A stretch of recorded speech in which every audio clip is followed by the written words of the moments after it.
The German Panther commander couldn't believe what he was seeing through his periscope. His tank, supposedly the most advanced armored fighting vehicle in the world, had just taken a penetrating hit from over 1,200 yards away.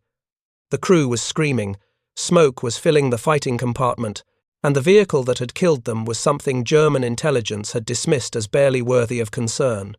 An American M10 tank destroyer with its open-topped turret and supposedly inadequate gun. 3 more Panthers in his company were already burning across the Belgian countryside, all killed at ranges that shouldn't have been possible for American armor.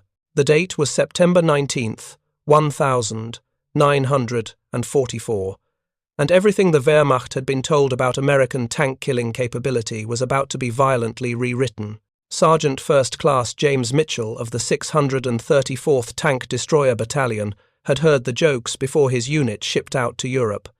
The M10 wasn't a real tank, it was a stopgap measure, a compromise vehicle that tried to split the difference between tank and artillery and succeeded at being mediocre at both. Its 3-inch gun was underpowered compared to the German 88mm. Its open-topped turret made it vulnerable to artillery airburst and even hand grenades. Its thin armor, at most 2 inches on the front glacis, meant it couldn't stand toe-to-toe with German heavy armor in a slugging match. If you're enjoying this deep dive into the story, hit the subscribe button and let us know in the comments from where in the world you are watching from today. The Armored Force veterans who'd trained Mitchell's battalion at Fort Hood, Texas, had been brutally honest during the classification lectures in early 1943. The M10 wasn't designed for the kind of warfare most soldiers imagined when they thought about tank combat. It wasn't built to charge across open fields, trading shots with panzers like some medieval joust. It was a defensive weapon, meant to be positioned in ambush, to fire from defilade, and to relocate immediately after engaging. "You're not tank crews," their training officer had told them during the first week. "You're mobile anti-tank guns. Your job is to kill enemy armor before it knows you're there, then disappear before it can return fire. Speed, positioning, and first shot kills. That's your doctrine. Forget everything you've seen in the newsreels about tank duels. If you're in a fair fight in an M10, you've already made a fatal mistake." Mitchell had absorbed that lesson, but he'd also absorbed the unspoken subtext that permeated every training exercise and every technical manual. The M10 was what America could build quickly in 1942 when the army needed tank destroyers immediately and couldn't wait for something better. It used the chassis of an M4 Sherman tank, already in mass production, topped with a new open-topped turret, mounting a 3-inch anti-aircraft gun that had been adapted for anti-tank work. It was a pragmatic solution to an urgent problem, not an optimal weapon system. By the time Mitchell's battalion arrived in England in June 1944, just after D-Day, the jokes had evolved. British tank crews at the marshalling areas would look at the M10S with something between pity and confusion.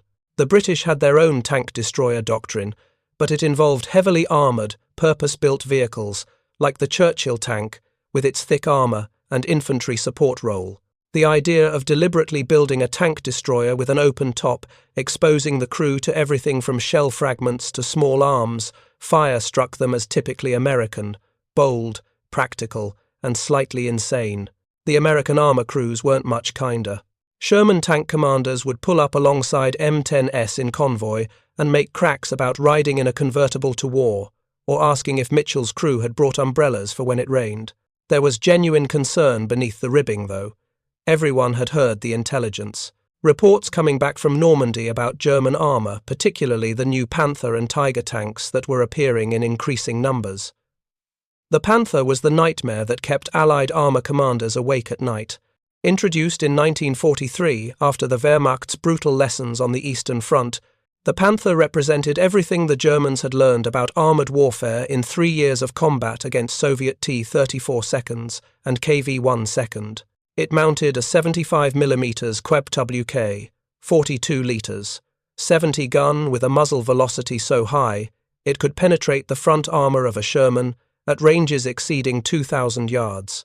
Its own frontal armour sloped at severe angles to maximise effective thickness, was virtually immune to the Sherman's 75mm gun at any range beyond point blank. Mitchell had studied the recognition silhouettes until he could identify a Panther from a single glimpse. The distinctive sloped frontal armor, the overlapping road wheels, the long gun barrel that seemed to extend forever from the turret. German tankers called it the best tank of the war, and Allied intelligence reports grudgingly agreed. A single Panther in a defensive position could hold up an entire American armored column, picking off Shermans one by one, while remaining essentially invulnerable to return fire. The Tiger was even worse, heavier, more heavily armored, mounting the legendary 88mm gun that had already achieved mythological status among Allied troops. But Tigers were relatively rare, reserved for elite heavy tank battalions. Panthers were being produced by the thousands and equipping regular panzer divisions. They were the tank Mitchell was most likely to face, and everything he'd been taught suggested his M10 was hopelessly outmatched. The standard tactical wisdom was clear. An M10 engaging a Panther needed to achieve three things simultaneously. First, fire from ambush or from a flanking position where the Panther's thin side armor was exposed. Second, achieve a first-round hit because a miss would reveal the M10's position and a Panther could traverse its turret and return fire in seconds. Third, immediately displace after firing because staying in position after shooting was suicide. What made this doctrine particularly challenging was the simple physics of the engagement. The M10's 3-inch M7 gun fired a 15-pound armor-piercing projectile at approximately 2,600 feet per second. Against the Panther's frontal armor, which had an effective thickness of around 140 millimeters due to its extreme slope, the M7 gun had minimal penetration capability beyond 500 yards. The Panther's gun, by contrast, could penetrate the M10's thin armor at virtually any combat range. This disparity created a psychological burden that went beyond mere numbers. Mitchell and his crew knew that in any engagement with a Panther, they would need to get close, dangerously close, while somehow remaining undetected. They would need to maneuver for a flank shot or wait for the Panther to expose its side armor, and they would need to do all of this while knowing that if the Panther spotted them first, their thin armor would provide about as much protection as tissue paper. The 634th Tank Destroyer Battalion landed in France on June 15, 1944, as part of the massive build-up following the D-Day invasion. Mitchell's company, Company B, was equipped with 18 M10s organized into 3 platoons. Their first week in Normandy was spent in reserve, conducting maintenance and waiting for orders, while the infantry units ahead of them ground through the hedgerow country that made Normandy a defender's paradise. The hedgerows, ancient earthen berms topped with thick vegetation that divided every field, were proving to be a tactical nightmare for American armor.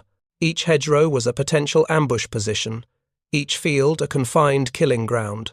German anti-tank guns and Panzerfausts could wait in perfect concealment, fire at point-blank range, and disappear before American forces could respond.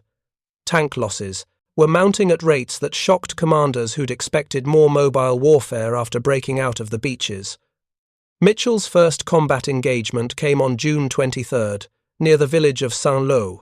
Company B had been attached to an infantry regiment pushing south, and Mitchell's platoon was providing overwatch while the infantry cleared a series of hedgerow-lined fields.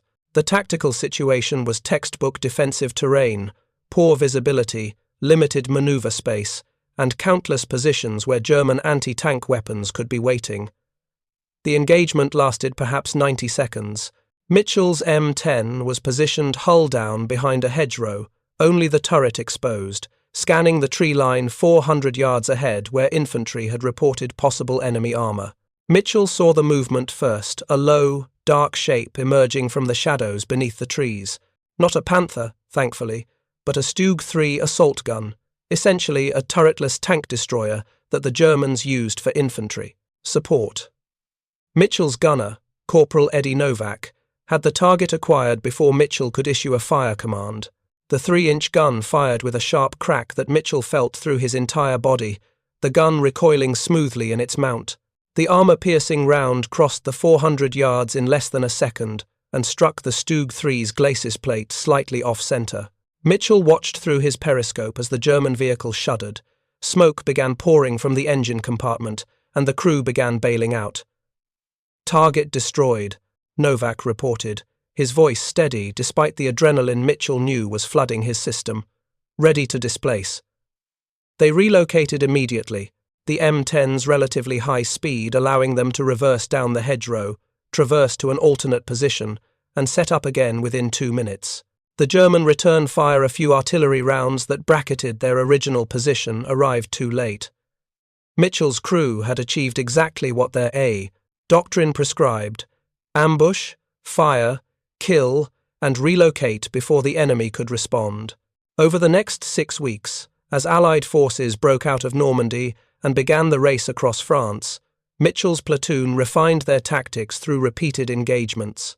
They learned to read terrain like a language, identifying firing positions that offered both clear sightlines and quick escape routes. They practiced crew drills until every action became automatic target acquisition, range estimation, gun laying, firing, and displacement flowed together in a seamless sequence that took less than 30 seconds from start to finish.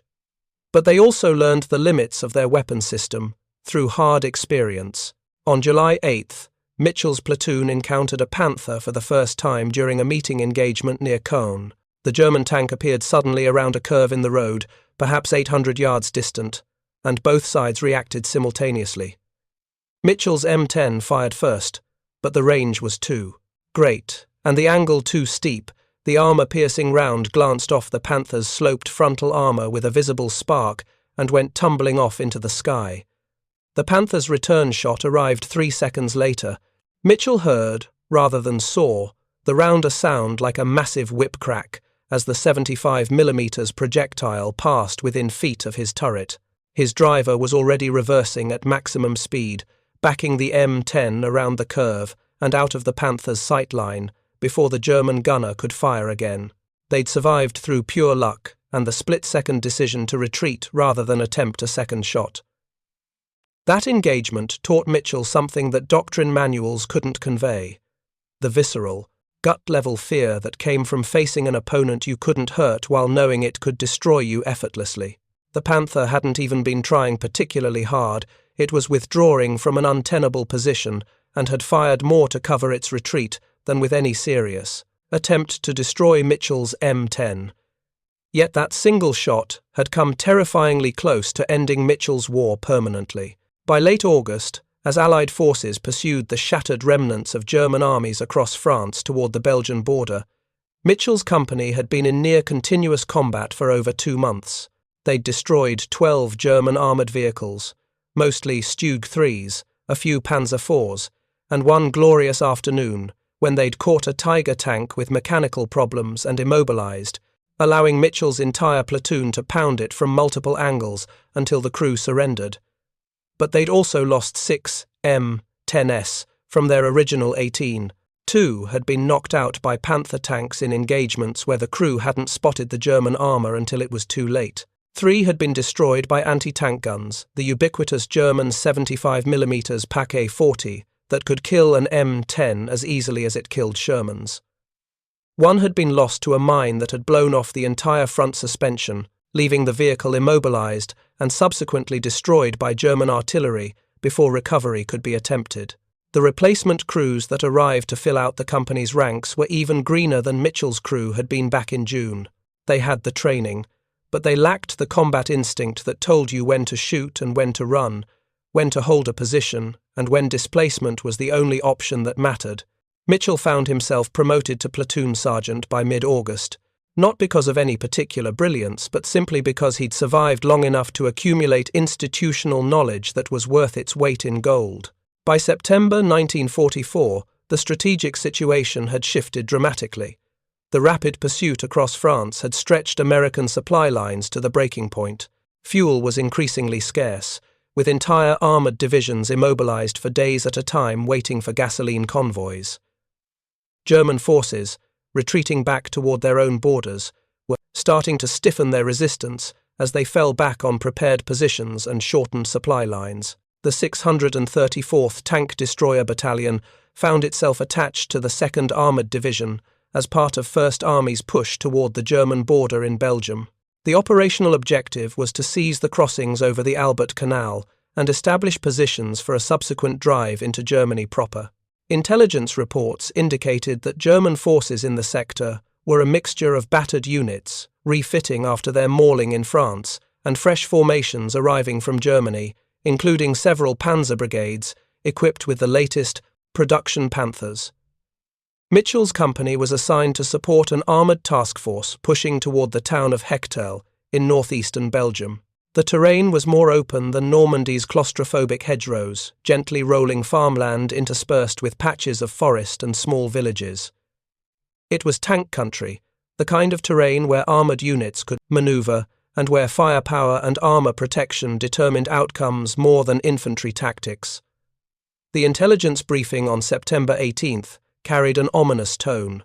Aerial reconnaissance had identified at least a company of Panther tanks, 12 to 15 vehicles positioned in defensive depth around Hecttel.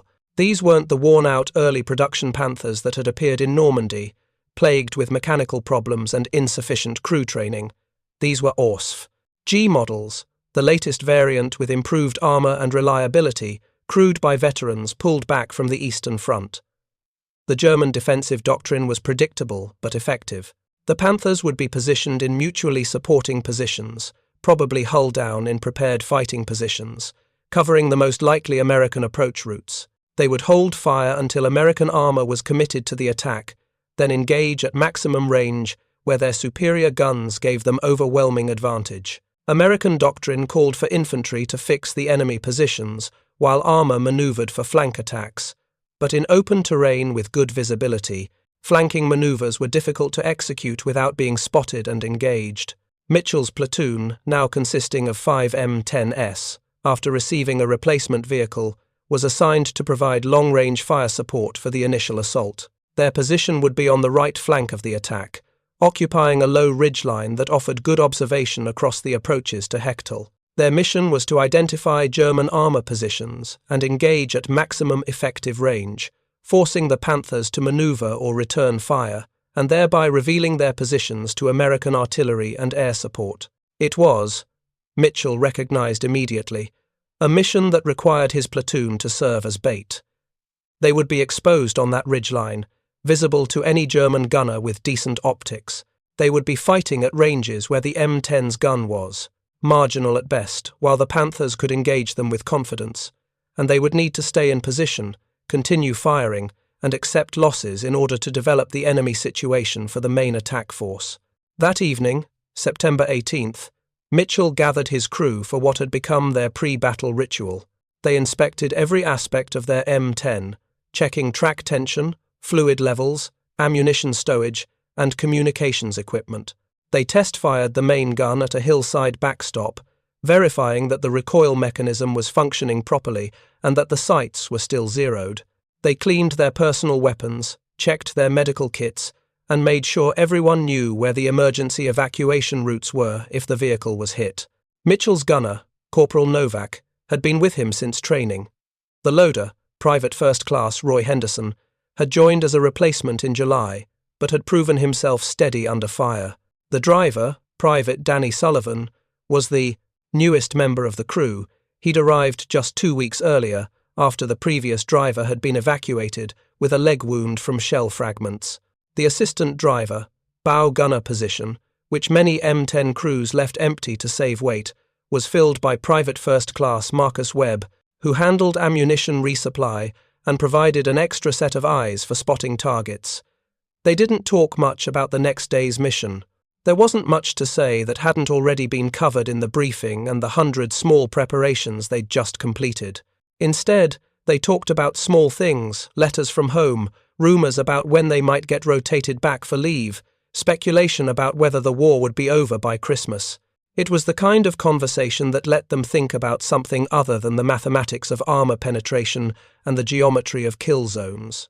As darkness fell over the Belgian countryside, Mitchell climbed up onto his M10's turret and looked east toward where German forces were preparing their own defensive positions. Somewhere out there, German tank commanders were conducting their own preparations, checking their own equipment, gathering their own crews for final instructions. They had better tanks, better guns, and better armour protection. They had defensive positions and the advantage of choosing when and where to engage. But Mitchell's M10 had something the intelligence briefings and technical specifications couldn't quantify. It had a crew that had learned their trade through 2 months of continuous combat. It had a gun that, despite its limitations, was capable of killing any German tank under the right circumstances. And it had a commander who'd survived long enough to understand that tank warfare wasn't about specifications. On paper, it was about positioning, timing, and the willingness to take calculated risks when the moment presented itself. Tomorrow would reveal whether those advantages were enough. Tomorrow, Mitchell and his crew would discover what their M10 could really do when pushed beyond the conservative limitations of doctrine and employed by men who understood both its capabilities and its weaknesses. Tomorrow, German tankers who'd dismissed American tank destroyers as inferior weapons would learn a lesson that neither side would forget. The September dawn came cold and clear, the kind of weather that tankers loved and infantry dreaded. Perfect visibility meant long engagement ranges, which favoured the side with better guns and optics. Mitchell's platoon moved into position on the ridgeline at 0530 hours, an hour before sunrise, using darkness to conceal their movement. Each M10 occupied a prepared position that engineering troops had scraped out during the night, shallow depressions that provided hull-down cover while allowing the turret and gun to clear the crest. Mitchell's position was on the left of the platoon line, giving him the best field of view across the valley toward Hecttel. Through his periscope in the growing light, he could see the patchwork of fields, tree lines, and small farm buildings that intelligence had identified as likely German defensive positions. Nothing moved. The landscape looked peaceful, almost pastoral, like a watercolour painting of the Belgian countryside. The radio crackled at 0615 hours. The infantry assault was beginning. Mitchell could hear the distant rumble of artillery as American guns began their preparatory bombardment, walking shells across suspected German positions. 5 minutes later, the first movement appeared in Mitchell's field of view, American infantry, advancing in extended formation across open ground, supported by Sherman tanks moving in overwatch positions. For 10 minutes, nothing happened. The infantry advanced, the Shermans repositioned, and the German defences remained silent. Mitchell felt the familiar tension building in his chest, the knowledge that somewhere out there, German gunners were tracking the American advance through their own optics, waiting for the right moment to spring their ambush. The first Panther fired at 0627 hours from a position Mitchell hadn't even identified as suspicious, a slight rise in the ground, perhaps 1,400 yards distant, covered with low brush that perfectly concealed the tank's hull-down position. Mitchell saw the muzzle flash first, a brief orange bloom that his brain registered before the sound reached him. Then he saw the result. One of the advancing Shermans erupted in flame as the Panther's 75mm round penetrated its thinner side armour. 2 more Panthers revealed themselves within seconds, firing from positions that covered different sectors of the battlefield. The carefully orchestrated German defence was executing exactly as their doctrine prescribed, allowing American forces to advance into the kill zone before opening fire from concealed positions at ranges where their superior firepower was overwhelming.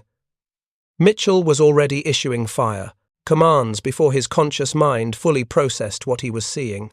Gunner, target Panther, 11 o'clock, 1,400 yards, hull down position behind brush line. Identified. Range 1,400, armour piercing, fire when ready.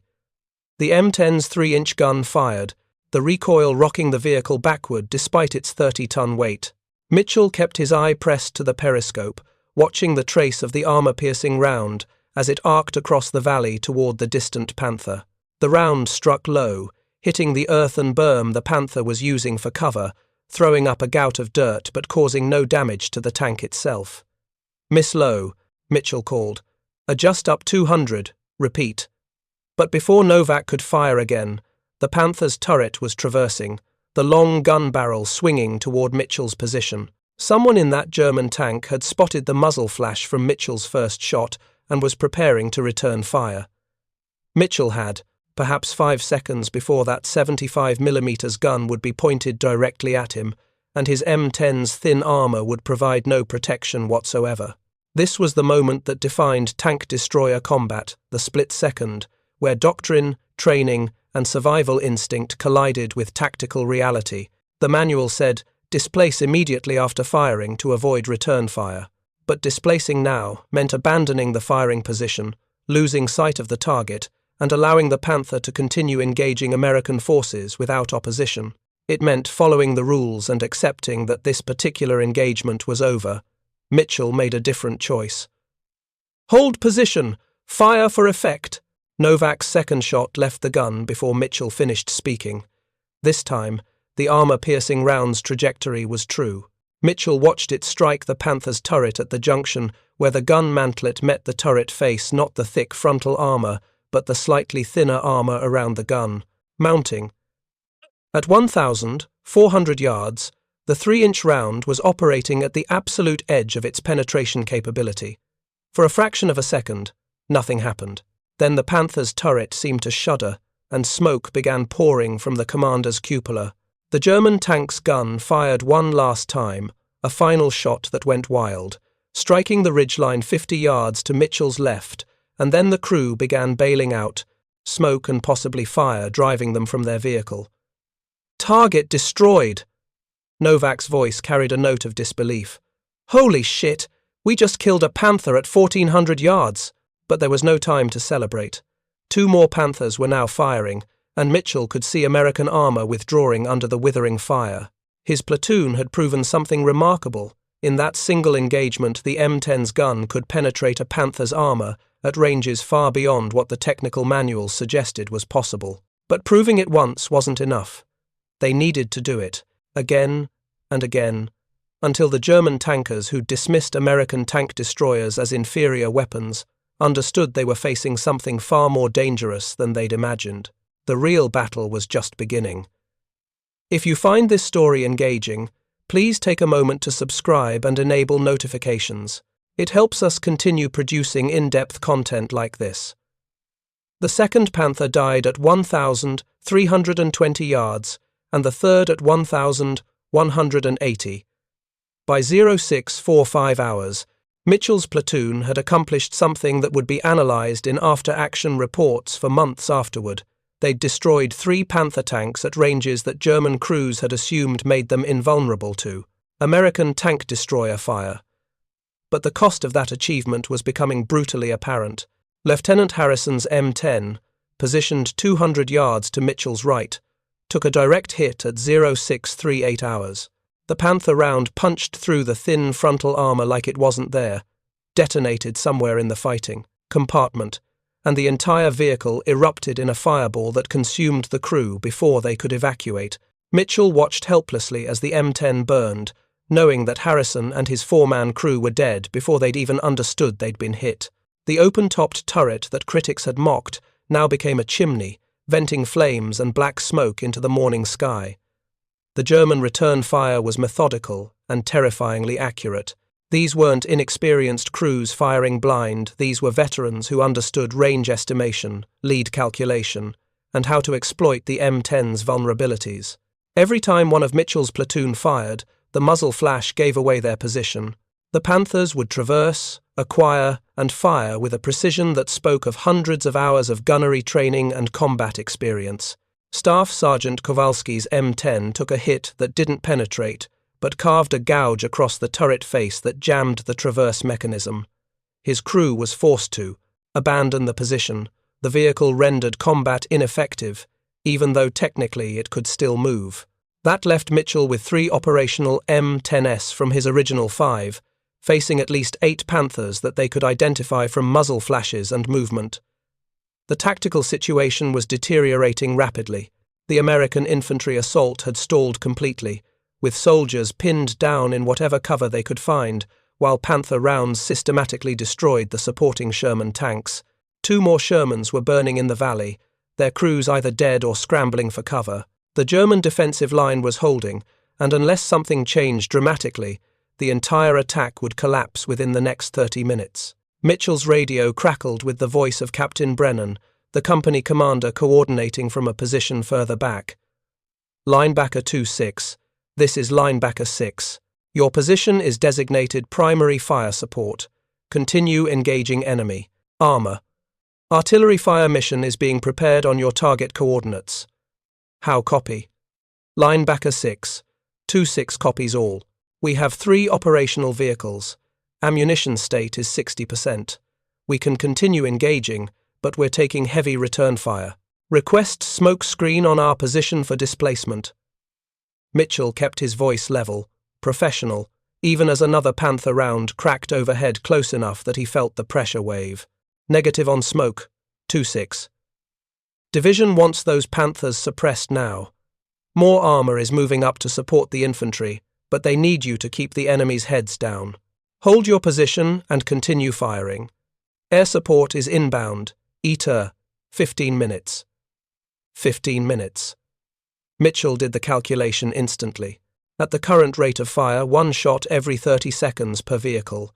With German return fire arriving consistently within 10 seconds of each shot, his platoon had to survive approximately 90 incoming rounds before air support arrived. The math was brutal and simple. They were being asked to stand in position and trade shots with superior enemy armor until either the Germans were destroyed or Mitchell's platoon was wiped out, or air support arrived to change the equation. 2-6 copies. Continuing engagement. Mitchell switched to the platoon frequency. All linebacker. 2 elements. This is 2-6. We're holding position and continuing fire. Spread your shots, alternate targets. Don't let them predict our fire pattern. Use every bit of cover, and if you take a hit to your fighting compartment, bail out immediately.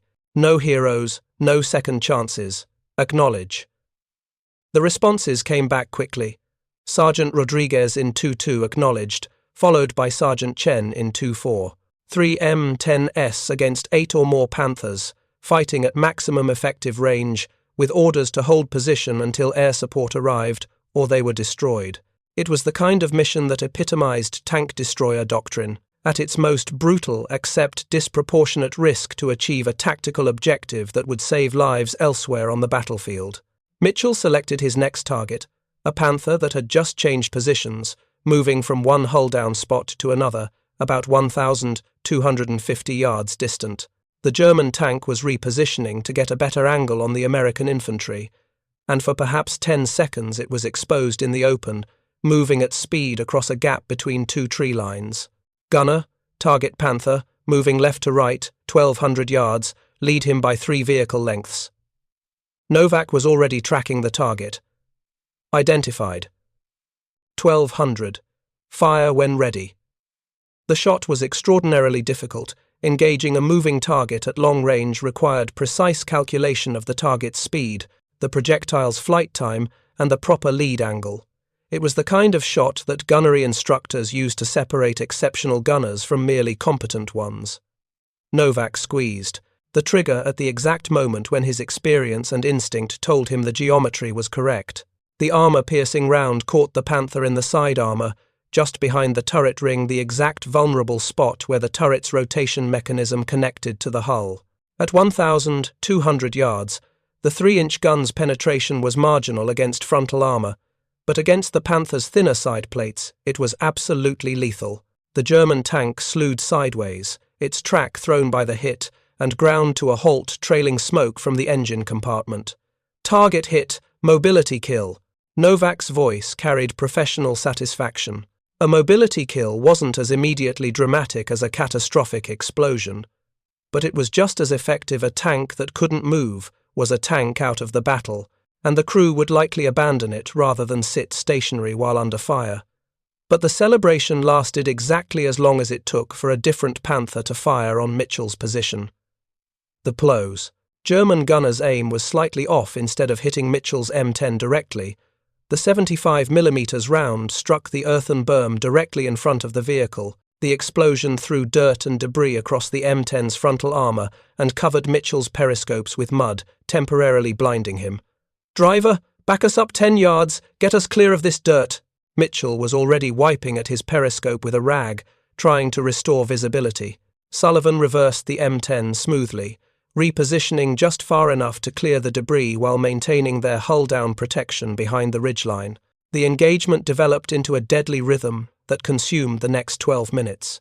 Mitchell's platoon would identify a target, engage at maximum range, and attempt to score a hit before the inevitable German return fire forced them to shift position or accept being destroyed. Rodriguez's M10 scored 2 more hits on Panthers, 1 penetration that started a fire, forcing the crew to evacuate, and 1 ricochet that nevertheless damaged the German tank's gun barrel badly enough to take it out of action. Chen's M10 was hit at 0652 hours by a round that penetrated the thin side armor as the vehicle was repositioning. The explosion killed Chen and his loader instantly, but the driver and assistant driver managed to bail out and scramble to safety. That left Mitchell with 2 operational vehicles, his own and Rodriguez's, facing at least 5 Panthers that were still actively engaging. The situation had become mathematically impossible. 2 M10s couldn't suppress 5 Panthers indefinitely, not when every shot they fired drew immediate and accurate return fire. Mitchell could see the pattern developing. The German tank commanders had identified his platoon's positions and were now conducting systematic suppression fire, pounding the ridgeline with high explosive and armor-piercing rounds in a deliberate attempt to force the American tank destroyers to withdraw or be destroyed in place. Mitchell's hands were shaking on the turret controls, not from fear but from the adrenaline that had been flooding his system for the past 30 minutes. His ears rang from the concussion of nearby hits, his throat was raw from shouting fire commands over the roar of the gun and the explosions. Every instinct screamed at him to order a withdrawal, to get his remaining crew and Rodriguez's crew out of the kill zone before they joined the burned-out hulks that littered the battlefield. But the infantry was still pinned down in the valley. The Shermans that were supposed to support the advance were either destroyed or suppressed by Panther fire. If Mitchell's platoon withdrew now, the entire American attack would collapse, and the casualties among the exposed infantry would be catastrophic. The decision wasn't about following orders or blind obedience to doctrine. It was about understanding that sometimes 2 tank destroyers and 10 men were all that stood between tactical success and disaster. Rodriguez, this is Mitchell. We're staying until air support arrives or we're out of ammunition. Alternate targets with me. I'll engage the Panther at our 11 o'clock. You take the one at 1 o'clock. Fire on my command, then displace immediately. Make every shot count. Copy that, Sarge. We're with you. Mitchell selected his target, a Panther that had been particularly aggressive, advancing from its initial position to a new fighting position about 1,100 yards away. The German commander was confident, perhaps overconfident, moving his massive tank into a more exposed position because his previous experience told him that American tank destroyers couldn't effectively engage at these ranges. Gunner, target Panther, 11 o'clock, 1,100 yards, hull down position. I want a hit on the turret face, if you can manage it. Novak adjusted his sight picture, compensating for the range and the slight upward angle to the target. Identified.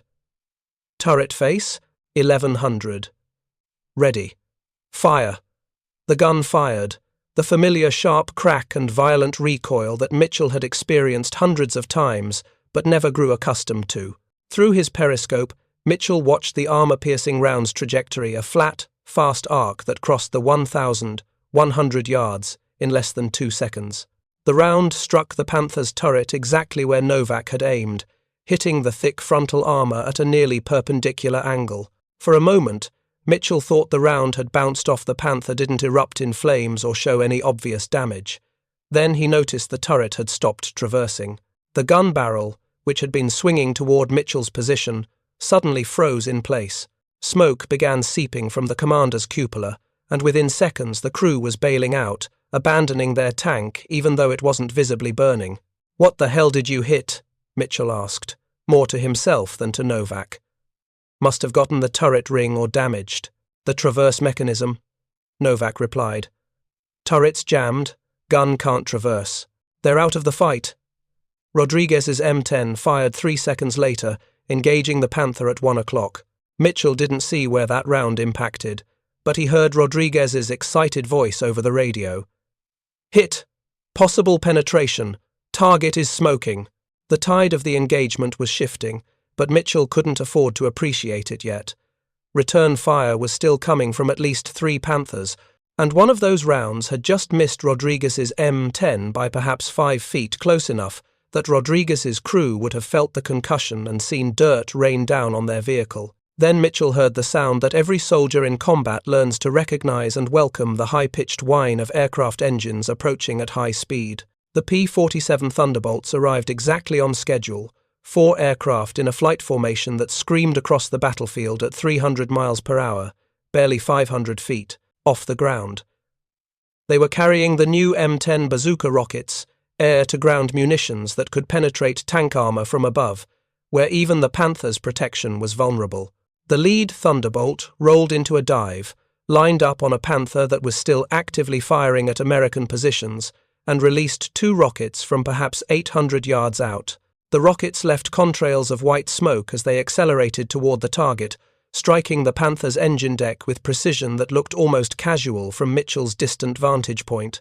The German tank erupted in a fireball that sent the turret lifting off the hull from the force of the ammunition explosion.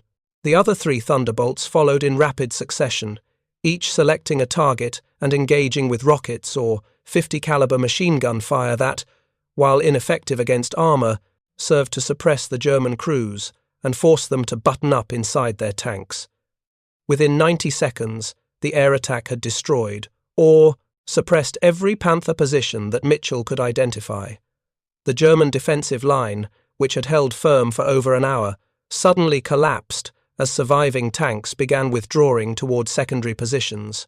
Mitchell slumped in his seat, the adrenaline finally beginning to ebb now that the immediate threat had passed. His entire body ached from the tension of the past hour, and his hands left sweat marks on every surface they touched. Around him, his crew was going through similar reactions. Novak was shaking, Henderson was laughing hysterically at nothing in particular, and Sullivan had his head down on the driver's controls, just breathing. All linebacker elements. This is linebacker 6. Captain Brennan's voice came through the radio with barely suppressed relief. Immediate threat is neutralized. Infantry is advancing. Tank destroyers will hold current positions and provide overwatch. Outstanding work, people. Outstanding goddamn work. The after-action assessment began, within hours, while the battlefield was still being cleared and casualty reports were being compiled. Mitchell's platoon had entered the engagement with 5 M10 tank destroyers. They'd lost 3 vehicles destroyed and 1 damaged beyond field repair. 7 men dead, 3 wounded, seriously enough to require evacuation. Against those losses, they'd destroyed or disabled 6 Panther tanks and suppressed at least 3 more, long enough for air support to arrive and finish the job. The mathematics seemed brutal when laid out in stark numbers, a roughly even exchange of vehicles, but with significantly higher American casualties because the M10's thin armor and open turret offered less crew protection than the Panther's enclosed design. But the strategic assessment told a different story. Those 6 Panthers represented approximately half of the German armored force in the sector. Their destruction opened a gap in the defensive line that American infantry and armor exploited throughout the day, ultimately leading to the capture of Hecttel and the surrounding area by nightfall. More significantly, Mitchell's platoon had demonstrated something that would reshape American tank destroyer tactics for the remainder of the war in Europe. The M10's 3-inch gun, when employed by skilled crews at maximum effective range, could engage and destroy Panther tanks under conditions that German crews had assumed made them invulnerable. The technical manuals said the M10 couldn't reliably penetrate Panther armor beyond 600 to 800 yards. Mitchell's gunner had achieved penetrating hits at 1,400 yards, 1,320 yards, and 1,200 yards, nearly double the supposedly maximum effective range. The explanation, when ordnance experts and combat engineers examined the destroyed Panthers, revealed a combination of factors that nobody had fully appreciated in earlier engagements. First, the M10's 3-inch M7 gun was firing improved armor-piercing ammunition that had been developed specifically to counter the new generation of German heavy armor. These rounds had better penetration characteristics than the earlier ammunition used in testing that established the original range limitations. Second, Mitchell's crew and the other experienced tank destroyer crews had learned through combat experience how to exploit the Panther's vulnerabilities. The turret face, where Novak had scored the killing hit on the first Panther, was actually thinner than the frontal hull armor, approximately 100 mm instead of 140 mm effective thickness. The turret ring, where the turret connected to the hull, was a structural weak point that a precisely aimed shot could damage even without full penetration. The side armor was vulnerable to any hit, which meant that Panthers maneuvering between positions exposed themselves to lethal fire. Third, and perhaps most importantly, the American crews were willing to engage at ranges that doctrine said were suicidal. By fighting at 1,200 to 1,400 yards, Mitchell's platoon was operating at the extreme edge of their weapons capability, but they were also fighting at ranges where the Panther's superior accuracy and penetration were degraded by distance and the difficulty of hitting small, hull-down targets. The German crews had grown accustomed to dominating engagements at long range because most American armor wouldn't even attempt to fight back at those distances. The after-action interviews revealed something else that surprised the intelligence officers conducting the assessment. German prisoners from the Panzer units that had fought at Hecttel expressed genuine shock at the M10's long-range effectiveness. They'd been trained to recognize American tank destroyers as dangerous at close range, but relatively ineffective beyond 800 to 900 meters. The concept that an M10 could achieve penetrating hits at nearly 1,300 meters contradicted everything they'd been taught about American armored vehicle capabilities. One German Panther commander, a veteran, Unteroffizier with over 2 years of combat experience on the Eastern Front, was particularly candid during his interrogation.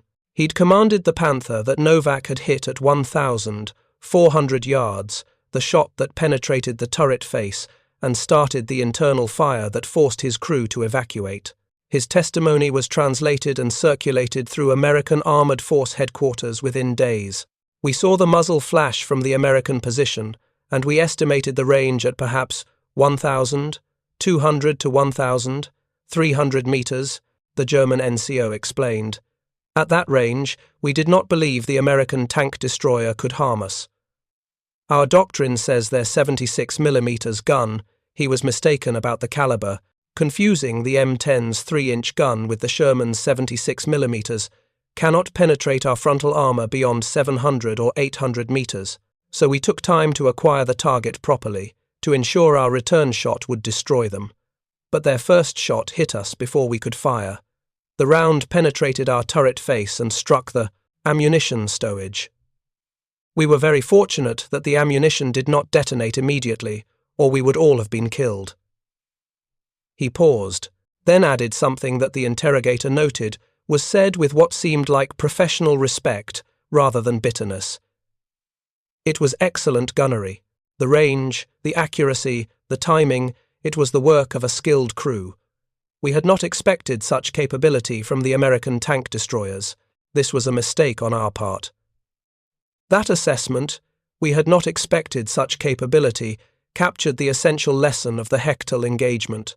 German armored forces had developed their tactics based on early war experiences, where American tank destroyers were often employed incorrectly, used as substitute tanks rather than as specialized anti-armor weapons. The M10's limitations were well documented in German intelligence reports: thin armor, open turret, limited mobility, and a gun that was considered adequate but not exceptional. What those reports failed to capture was how much difference crew quality and tactical employment made in actual combat effectiveness. Mitchell's platoon wasn't special because they had better equipment. They were fighting with the same M10s that other units considered inadequate. They were special because they'd survived long enough to become genuinely skilled at their profession, and because they were willing to push their equipment to its absolute limits when the tactical situation demanded it. The engagement also revealed something about the psychological dimension of armored combat that is often overlooked in technical analyses. The Panther crews at Hecttel had entered the battle with supreme confidence in their equipment's superiority. That confidence was justified by the technical specifications on paper. The Panther was vastly superior to the M10 in virtually every measurable category. But confidence, when pushed to the level of overconfidence, creates tactical vulnerabilities. The German, tank commanders at Hecttel had positioned their vehicles and planned their defensive fires based on the assumption that American tank destroyers couldn't effectively engage beyond 800 yards. That assumption led them to occupy positions that offered excellent fields of fire at medium ranges, but exposed them to long-range fire that they didn't think was threatening. When Mitchell's platoon began scoring hits at 1,200 to 1,400 yards, the German tactical plan unraveled because it was built on premises that were suddenly proven false. Mitchell received a Silver Star for his actions at Hecttel, and Corporal Novak received a Bronze Star with V device for valor for his exceptional gunnery. Rodriguez received a Bronze Star as well. But perhaps more significantly, Mitchell's after-action report was distributed throughout the armoured force as a case study in effective tank destroyer employment. The lessons from Hecttel were incorporated into updated tactical doctrine that reached tank destroyer battalions across the European theatre within weeks. The new guidance emphasized several key points. First, M10 crews should not automatically accept the published maximum effective ranges as absolute limitations. Skilled gunners could achieve penetrating hits on German heavy armor at ranges approaching 1,500 yards under favorable conditions. Second, long-range engagement offered significant advantages despite the difficulty of achieving hits. German crews were psychologically unprepared for effective fire at those distances and often made tactical errors when surprised by American 2030 capabilities. Third, the willingness to accept risk and hold position under fire, while costly, could achieve tactical results that justified the casualties when the strategic situation demanded it. The 634th Tank Destroyer Battalion continued fighting through Belgium and into Germany over the following months. They fought in the Hecttel forest, where the dense terrain negated much of the long-range advantage they'd exploited at Hecttel. They fought in the Battle of the Bulge, where German armour nearly achieved a breakthrough, and Mitchell's company found itself fighting desperate defensive actions against superior numbers. They crossed the Rhine in March 1945 and pushed into the German heartland during the final months of the war. Mitchell survived the war, accumulated 28 confirmed armoured vehicle kills, and returned to civilian life in Pennsylvania, where he rarely spoke about his experiences. In the few interviews he gave late in life, he consistently downplayed his own role and emphasized the crew's collective skill and the M10's underappreciated capabilities. People always wanted to talk about how we were outmatched, how the Germans had better tanks, Mitchell said in a 1987 oral history interview. And yeah, on paper they did. The Panther was a better tank than the M10 was a tank destroyer, no question. But we weren't trying to be better than they were at everything. We just needed to be better at the one thing that mattered, putting our rounds through their armour before they put theirs through ours. And it turned out, when you got right down to it, we were pretty damn good at that one specific thing. The M10 tank destroyer served throughout the war in Europe and was eventually replaced by heavier, more capable vehicles like the M36 with its 90mm gun. But the M10's legacy wasn't in its technical specifications or its production numbers. It was in proving that American armoured warfare doctrine, when executed by skilled and determined crews, could overcome significant equipment disadvantages through superior tactics, training, and sheer aggressive competence. German tankers learned to respect the M10 in the same way they'd learned to respect other underestimated American weapons systems. The accounts from German veterans, collected in post-war interviews and memoirs, consistently reference a shift in their tactical approach to engaging American tank destroyers. Early war confidence gave way to cautious respect, and eventually to the acknowledgement that American armoured forces, despite their equipment limitations, were becoming genuinely formidable opponents. At Hecttel, on September 19, 1944, that lesson was written in burned-out Panthers and destroyed M10s.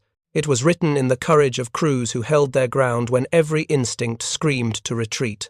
And it was written in the shocking realization among German tankers that the Americans they'd dismissed as inferior were finding ways to kill their supposedly invincible tanks at ranges that shouldn't have been possible. The joke was over. The M10 had proven its worth in the only court that mattered, the killing ground of actual combat, where theories met reality and only results counted. Thank you for watching. For more detailed historical breakdowns, check out the other videos on your screen now, and don't forget to subscribe.